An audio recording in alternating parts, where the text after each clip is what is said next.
4 games, 4 wins for Pep Guardiola's 4 in a row. Manchester City 2-1 today was not a classic by any stretch, but it was another impressive 3 points for Manchester City Football Club, and I'm in a good mood. The first half wasn't particularly great, probably about 1-1 would have been fair, but ultimately City did find their... I got tongue-tied. Ultimately, City did find their feet in the second half, and a game of control and composure saw the game out for City in the end. It was entirely down to Erling Haaland, if I'm being honest, in terms of actually scoring the goals. Haaland was a brute force of nature today, utterly determined, especially after the week he's had personally and emotionally. To see City succeed today, and for himself, I don't think he wanted anything other than a positive state of mind after the game. You know, he needed it after a horrific personal where, of course, he lost his uncle, sadly, more than sadly, tragically, awful. And you can see with Haaland today, this was a sort of reserved Haaland. There was no sort of playful smile on his face as he, you know, barraged around the pitch. It was an angry Haaland, actually. He was aggressive and he was powerful and forceful. And City got the result. Of course, you know, this is the table as it currently stands. Things look pretty good. Liverpool have just had their first loss under Arne Slot. City currently 3 points clear. Of course, Arsenal have got to play Spurs tomorrow. Fingers crossed they can drop some points there. But things are looking good for City. Haaland has scored more goals than everyone else in the league right now. And this City side, even though they're not at the best, I am seeing signs of a really dynamic, very confident and evolving Manchester City side.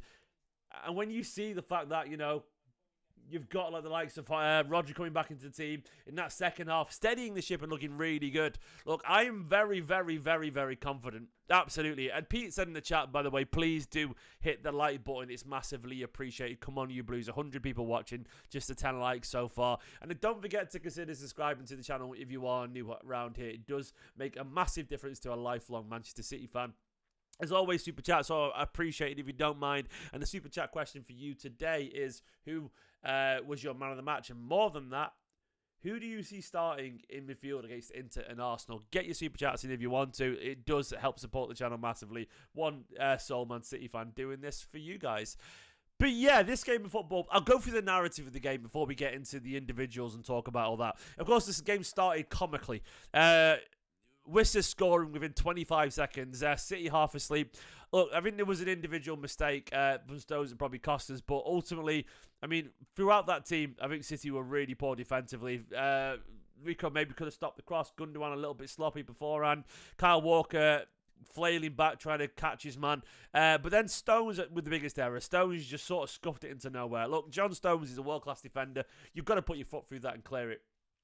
It happens, but he faffed it, you know, basically, and then it was an easy header for Vissy to put in the back of the net. For that period, Brentford were brilliant, but for 20 minutes, Brentford bullied Manchester City Football Club. And as much as we get all nostalgic about Barclays men on Twitter and all that kind of stuff, and everyone purrs at the individual quality of some of those players who can just twat at it constantly, like Gams Pedersen and people like that, look, ultimately, this is the level that teams play at these days. The Premier League has never been harder. I really believe that. Brentford would be finishing in the top 4, if not challenging for title 20 years ago, because the physicality, the organisation, the quality, people like Mbeumo would be a star and be playing in the Champions League 20 years ago. I believe that unequivocally. I really do believe that. He's got so much ability. And Brentford, well coached under Thomas Frank, they gave us yet another difficult game at home or away. But we got the 3 points, and ultimately, that is all that matters. Ultimately. I said ultimately about 400 times there. I apologise.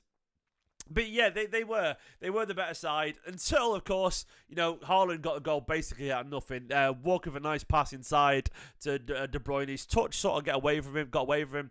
It did sort of fall to Haaland nicely. There was a deflection taken to bottom corner, but this was Haaland scrapping for loose balls and getting the deflected goals. Not everything has to be a chip over the keeper, and it was a beautiful finish. But he did get his chip over the keeper.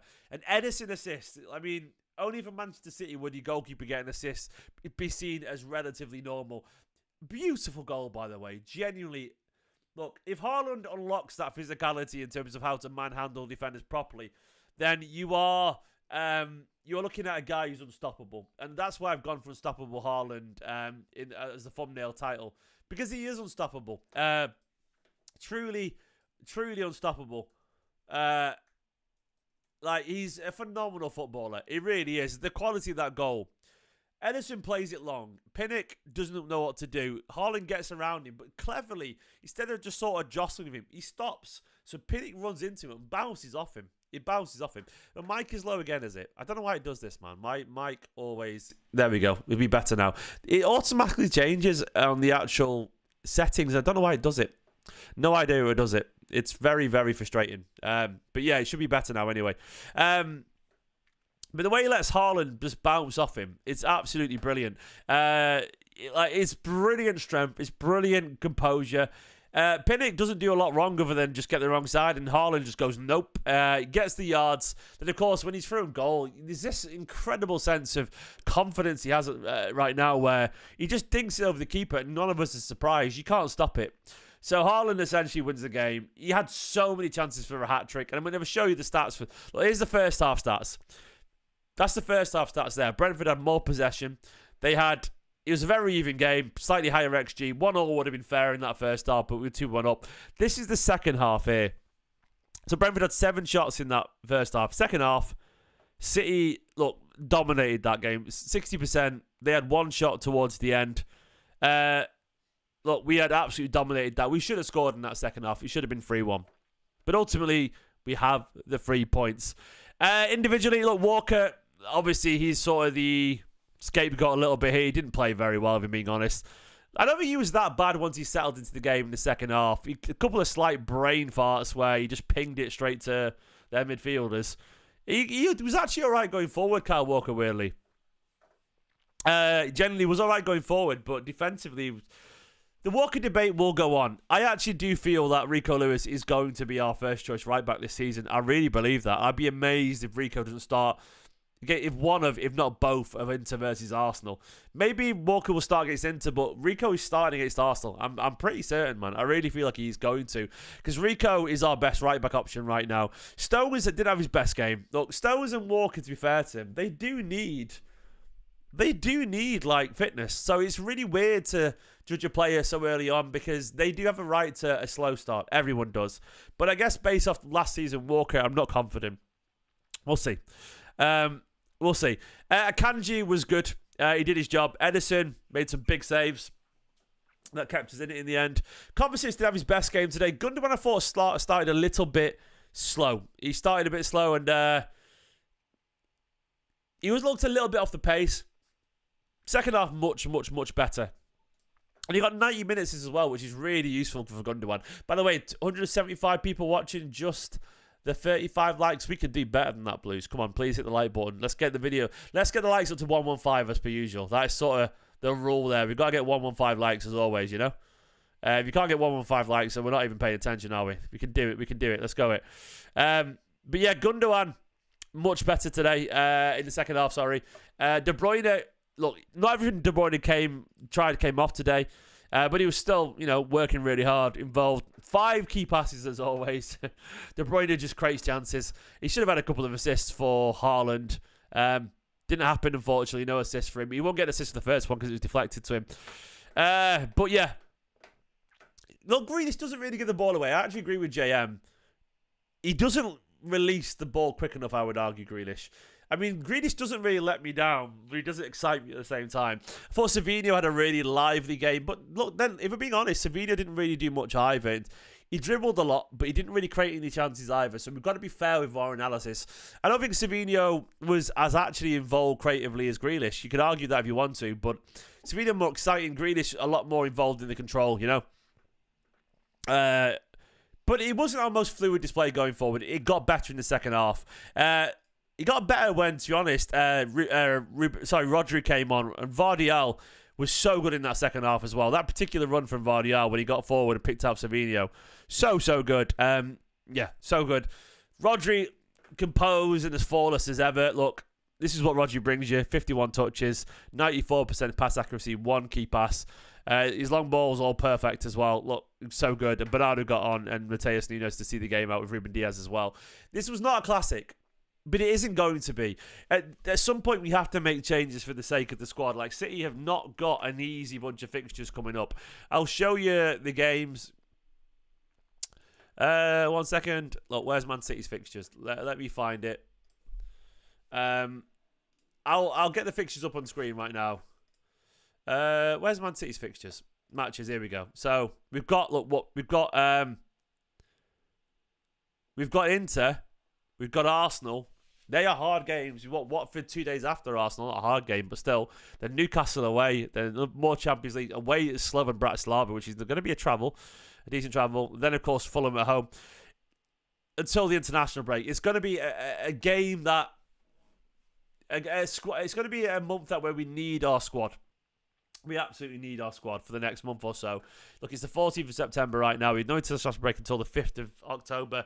We need to get through this and find a way. We're going to have to use players. We have to use Walker. We have to use Gundogan and give him a start. We have to get Foden back in the side as well. And I think Guardiola's very aware of that. And I'm more than content with making changes and getting through it. I think players have a right to earn their form and fitness as well and make mistakes at the same time. Look, these lads didn't have a pre-season and they haven't played much, so they need it. Hoping Savinho isn't too injured. I know he's out now, but I'm hoping it's just sort of like a precautionary thing, like a slight tweak. But he gets injured a little bit. You know, he's had a few injuries so far. Maybe it's the physicality of the Premier League. I don't know. Liverpool losing, by the way, at Anfield as the Arnie Slot wheels come off. Interesting. Yeah, Jake makes a good point. Maybe Foden's had COVID. He might have a bit of a nasty virus. We'll see. I don't know. But either way, let's talk about Haaland a little bit. Haaland, 9 league goals in 4 games, which is absurd. 28 in 34 more games, and he'll smash his record. Haaland the started at level. Didn't get his hat-trick, but Haaland right now. Haaland as well. I'll go over to his actual... his overall game today. He had plenty of touches in the end. Probably not that many, but he felt like he had plenty. This is Haaland's game. At 25 touches, he only made 11 passes. Felt like he had made more accurate ones than that. Some of them were actually quite smart when he held the ball up as well. 4 shots on target. Keeper made 2 big saves. He had an XG of 1.09, so he's well above his XG this season. Absolutely miles above it. His work rate, his physicality, the fact that he was chasing second passes and all that kind of stuff, working really hard with his press. It's great. It's absolutely great. Savinho will work on his fitness, Vincent. I think it's very obvious that Guardiola rates Savinho. That he nearly scored a wonder goal, didn't he, when he jinked past 3 or 4 people. Tried to put it in the top corner as well from 20 yards. The Mahrez regen claims are very evident to see. Very exciting as well to witness because he's so good already and he's only in his 3rd or 4th game for Manchester City. Give him time and we'll see a good player. When you look at that bench as well today, no Foden on the pitch today, no Doku. Nunes barely played a minute or 2. We've got Ake and Bob to return in a couple of months' time. It's looking good, I would say. We're feeling our way back into it. With a lot of quality footballers. I'm excited. I'm excited what we're seeing. City have started so well. I do fancy us against Inter. I fancy us against Arsenal as well. Let's see tomorrow how Spurs get on, you know. I do hope that Arsenal drop points. Who have they got out injured right now, Arsenal? They have got a few games, haven't they? A few players out injured, sorry. Arsenal have got Tomiyasu, Odegaard, Calafiori, Jesus, Declan Rice. This is their predicted lineup for tomorrow. It's still good, don't get me wrong. Yeah, it's still good, but, you know, we'll see. We'll see. It'd be great if they drop points, by the way, because, look, we shouldn't be thinking about a buffer at this stage of the season, but it would be nice, wouldn't it, to see City... if we can... Look, if they drop points tomorrow, even if they draw, they'll be on 8 points. We'll be 4 points clear of Arsenal going into the Etihad game. I would fancy our chances beating them. If they can be on 8 points and we can be on 15 points, 7 points clear, it's been so good this start of the season. It's been an excellent start to the season. Look, this wasn't a perfect game, but what I love about games like this, by the way, these are the chances for Guardiola sort of to tweak things. And I'm not expecting City to be anywhere near the best, as always, until February, March. And right now, City is showing signs of putting things together. We're trying to embed the returning players. The new players will get fitness. A lot of people, like, obviously... I say new players. There's only really Savinho there. Obviously, Gundogan's not really a new player as such. But he's returning to a sort of slightly different Man City. People like Rico, he's bringing a slightly different vibe to the City side as well. It does feel different. It does feel different. I could do a fan view after this, Michael. I could do, yeah. If there's anyone for a fan view, I'd be up for this, I reckon. I've not set it up yet, but I'll be up for a fan view live as well, definitely. Probably won't be the longest because I'm a bit knackered, but I'll be up for it.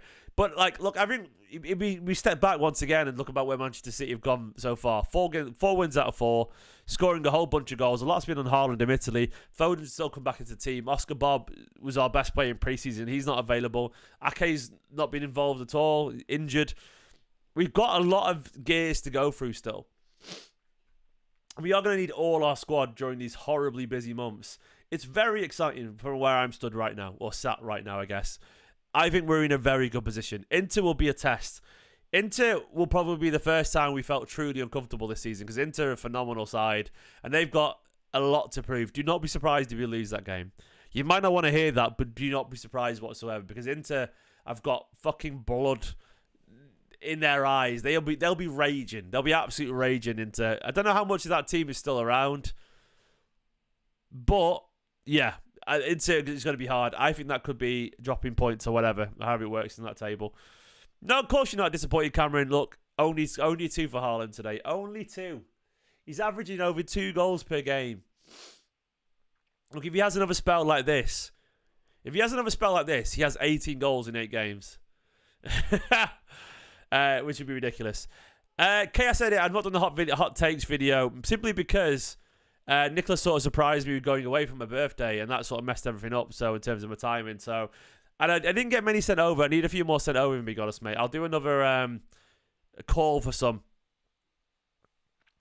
I didn't say we would lose against Inter, Pete. I said just don't be surprised. There we go. Like I would not be surprised whatsoever, because Inter, it could be where we slip up a little bit. We will see. We will see. I wouldn't be bothered if we did anyway. I'm not asked about City losing a game potentially. It doesn't scare me, you know. I'm not blind to the fact that it's going to be very difficult to keep City at the very best constantly throughout the next few months. I suspect we'll see a lot of changes. No, this is how we lined up. This is how we were for the last 10-15 minutes against Arsenal. I suspect we'll see this. I think Kyle might start. I think Rico might. No, I'll put Rico in the team. Rodri, Silva, KDB. Haaland will play. Foden back in, maybe? Savinho, something like that. Or Doku. I think it'll be something like this, potentially. I think... Look, I think... Here we go. KDB to rest. And Foden to come in. There's my shout. What does everyone reckon? Kovacic shit was out. Gundogan sit it out. I think that. Yeah, KS edits, please, mate. Stop repeating the same comment over and over again. It's very annoying for everyone else in the chat. I think it'll be something like that versus Inter. Maybe Doku will play. It's all right. Like, I look, this the 4th kit, mate. I want to see it on the pitch for 8 out of 10. It's okay, mate. I know you'll be. No, it's enthusiasm. It's all good. But I think it'll be something like this. Yeah, I know when people put a lot of comments, I know it's not negative. It's just more just careful about overdoing it. Yeah, I mean, we're going to have to find a solution if Erling Haaland's out, because Haaland won us that game today almost single-handedly. Haaland's desire today was ridiculous. And by the way, as a sort of an aside, if Haaland unlocks that sort of intense hunger, like Haaland played with an anger today. A lot of that's probably personal reasons. I understand that. But he's been playing so hungrily since the start of the season. You could tell sitting in the trees in the mountains in Norway, chopping wood, splashing around in babbling brooks and all that kind of stuff, playing around in cabins and watching the Euros at the same time has rested him to the point where there's a fiery hunger to Haaland right now, which is, it's terrifying to witness for everyone else. It's great for us. I love it. I really do. I really do. I love watching Haaland be this aggressive. Because there is a level I think Haaland can get to which he hasn't got to yet. Jack Grealish has just said this about Haaland. Jack Grealish said the second goal showed what Haaland's all about. He used his body well and a brilliant finish. It's a pleasure to play with him, and hopefully he can continue. I'm sure he will, Jack. Don't worry, mate. I think there's no worry about that whatsoever. It's one of those things where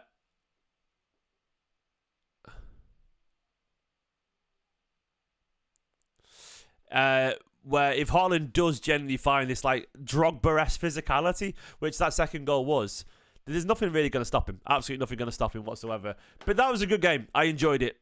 The Foden thinks he's lingering on, says Pete. I don't think there's anything in it, mate. I think Foden is entirely down to he's been ill. I think he's just been ill. I wouldn't be surprised if someone said if he had COVID or something like that.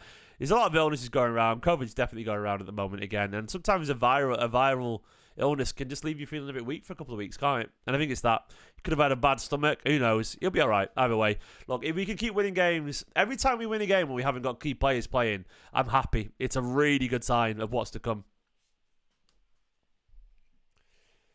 Yeah. It's a really good sign. Haaland, yeah, it's lingering. It is lingering, clearly, Pete. I mean, Guardiola would have brought him on today, otherwise.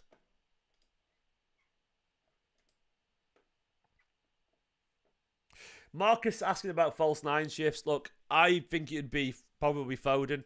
In the Carabao Cup, it will be McAtee, I reckon. I think there'll be McAtee in the Carabao Cup. Do not be surprised at all if you see like McAtee get the start there. He did it in pre-season as well. You'll get him on the pitch. I mean, I'm just looking at this now. Look at this. This is ridiculous. Haaland's goal record there. Haaland has scored 9 goals. Chelsea, Liverpool, Brentford, Brighton. Everyone's flagging behind Haaland. That's not normal, mate. That's not normal. The guy is a one-man goal machine doing stupid things. Aguero is definitely a better all-round footballer than Haaland, but as a goal scorer, no, I don't think anyone comes close to Haaland. Like, I think by the time Haaland's done here, he'll be... the thing is for Aguero, he'll always have the 93-20 moment, which is like such an iconic moment. Like, how do you pick that? How do you pick that? You don't. I don't know if you do. I think Haaland needs his own big goal. And he's had big goals, but you know what I mean? He needs to win as a final or something like that. Or, yeah, win a game on the last day of the season against a big team or the penultimate game. He needs, like, Haaland scored a lot of goals, but he needs that emotional moment. Does anyone agree? It's weird. He's had hat-tricks against United and stuff like that. So, I can't explain it, but I think it's going to be hard for anyone to usurp the guy who came first. Aguero's a dad again. I didn't realise. That's very sweet. But Haaland is a better striker than Aguero in terms of being a pure striker. He just is. And we've got to bear in mind he's young still. He's never going to be as tricky in his footwork. I don't think Haaland will ever score the sensational goals out of nowhere that Aguero scored, because Aguero was just... He had a little bit more flair than Haaland, which made him more fun. But Haaland is a pure striker. Look, if Haaland wins the Champions League final, for example, yeah, it's really hard. I mean, we're so lucky. Probably the greatest 2 strikers in Premier League's history is pure strikers. Or City players, you know. But it doesn't matter, you know, who's better. All I do know is that Haaland has 72 Premier League goals in 70 games. Stupid. That's more than Jesus has scored in the Premier League, full stop, by the way. Yeah, it's ridiculous. There we go. Taylor said it best. That was Liam, sorry. Liam said, head Haaland, heart cunt. To win his heart, it's going to be so hard. The thing is, as well, you'd argue that Haaland has got a great chance of doing that. He's a Manchester City fan. Like, he's literally one of us. You know, like, he's one of us. It's weird, but I feel like there's no denying Haaland's connect. It's almost like the connection with Haaland was never earned. He just had it because he was brilliant straight away. He's a City fan. We know the name. We just loved him immediately. Like, immediately loved him because everything fitted so perfectly straight away that there was no much. Oh God, like Aguero. It wasn't a surprise of how good he was because we knew he was anyway. But he came in and got better and better and better and changed the club's history. And Aguero, like, we fell in love with him. Haaland, we just loved immediately because it fitted so perfectly. And the only the problem with that is over familiarity, where you sort of take it for granted a little bit, you know. But yeah. Anyway, yeah, Haaland, brilliant, absolutely brilliant. I've just seen a goal, by the way, on the timeline from another young winger that we've got. It's just insane. Like old Ryan McAdoo that we signed. So good. Guys, I'm going to leave it there. Thank you so much for watching. I'm really happy with that. Another good performance. It's 6 out of 10 today. Good performance. Not a great one. Second half an 8. First half a 4. Maybe 5. Much better. Second half a 7. The first half of 4, which probably about 5.5, 6 out of 10 today. I'll take that. Like the video. If you are new here, subscribe, and I'll be live for the fan view very soon. In a bit. Bye-bye.